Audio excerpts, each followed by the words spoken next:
I'm on Zurich's blue sofa, the blue sofa of dreams, to hear the dreams and aspirations of Dr Saeeda Jaffar. She is the Senior Vice President and Group Country Manager for the Gulf at Visa.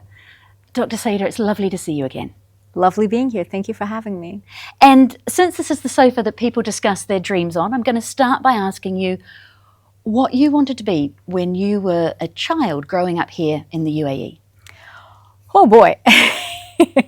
When I was a child growing up in the UAE, I actually wanted to do a couple of things. I wanted to work and have a corporate job. I had no idea what that actually meant, but I did know I wanted to do that. I remember playing with my dolls from when I was little, and they would get up every morning and go to work. So that was one thing. The other thing I really, really wanted to do when I was young was work in the airline industry, because I loved flying. I loved seeing the world, and I wanted to do something that would take me all over the world and that would allow me to see those things. And the third thing that I wanted to do when I was young was I wanted to be an artist, because I love creativity and I love just trying new things, different things. So I had no idea what I was really going to do, but I knew I wanted to do something that was somewhere between these three things, because I truly enjoyed all three of those things. And yet it was the sciences, biomedical engineering at Boston U, and then a doctorate in chemical engineering at MIT, also in Boston. That's where you ended up with your academic career. Why the sciences? I loved sciences from a very early age. So I'm the youngest child in a family with 4 kids. And from a very young age, we were just taught to do what we really enjoyed. And I loved math. I loved sciences. And I grew up in an environment where all my brothers, my parents also just loved math and loved sciences. So that was a very natural field for me. And as I grew up, I just continued to do more and more of that. And it was a very natural progression to go from a high school that was focused on a lot of STEM, a lot of math, onto university, which was equally focused on that. I was also, I would say, blessed to be at a time in an environment where there was a lot of focus and a lot of encouragement for everyone to pursue STEM education. That was a time when the UAE was also focusing on just making sure that any of the students, that were interested in this, really had the opportunity to go in and explore. So it was just all things coming together and allowing me to do something I really enjoyed. And yet, another slight pivot, because you ended up in consulting and finance. How did that happen? And now tech, right? So I think the fundamental thread here is to do what you enjoy doing and to do something that you feel you can add value to. So the whole thread has been around that.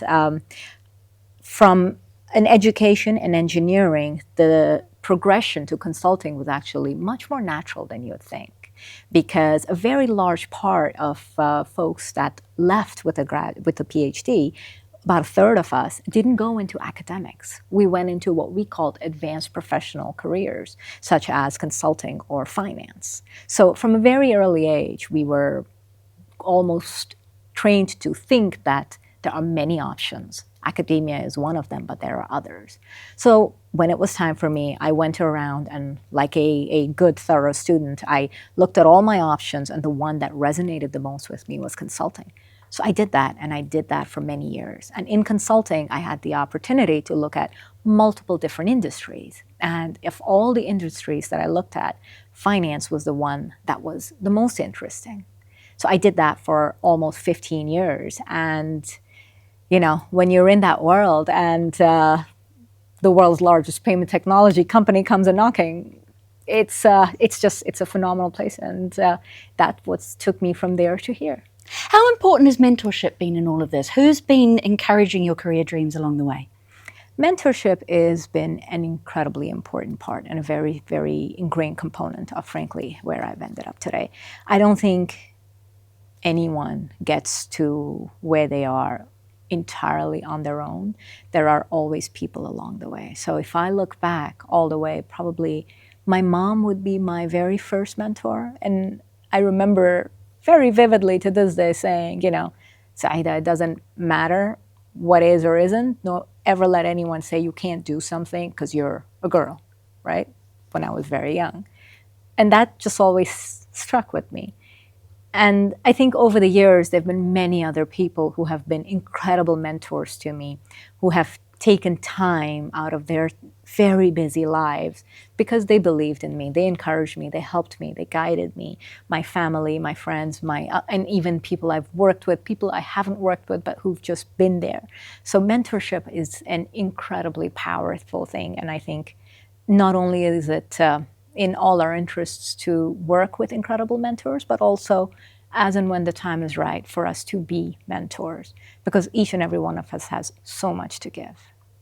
Your mum's comments actually lead me very nicely into something I wanted to discuss with you, which is board representation. You sit on a number of boards. We have just seen the UAE issue a new directive when it comes to female representation on joint stock companies now. Yes.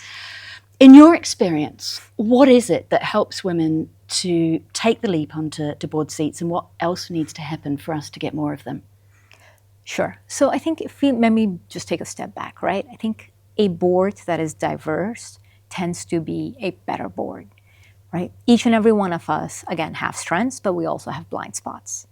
And a group that has a very similar profile tends to reinforce each other's strengths, but also reinforce each other's blind spots. And therefore, every time we try to build diversity of knowledge, of experiences, of representation, we reinforce each other's positions and help eliminate some of those blind spots. So I think first and foremost, I just want to take a moment and say it's phenomenal that what the UAE has done, what it's done. And just to make sure that it's clear, this is something that truly adds value, and I deeply, deeply believe that. It truly adds value to the board, to the organization, and to the industry and the country in general. In terms of what do we need to do to make this happen, I think we've already made a couple of very important steps, which is creating awareness, creating the positions, and also providing a few excellent role models out there that have historically been there. Next is for us to continue to work with women that we believe are women who can be, either today or in the next few years, women who can be members and representatives on the board, to work with them, coach them, groom them, train them, because it's not something most of us are born with. Most of us have to be trained and groomed. So I think it's a journey, and we just need to continue to go along on that journey. Speaking of journeys, you've obviously got a fabulous position at Visa now. You've had quite the career, US, Europe, and then coming home. What's next for you? What's still on the list? So many things.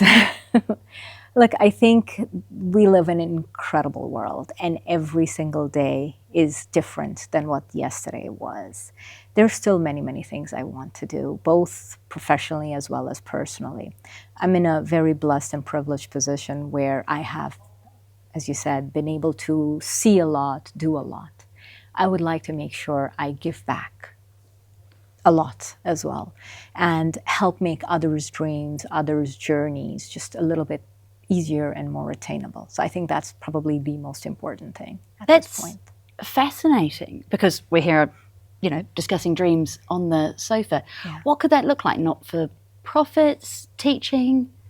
So one of the things is, as you mentioned, I do sit on a few boards, but I typically sit on nonprofit boards because that is part of me trying to, again, just do my little part in helping other people's dreams come true just as much.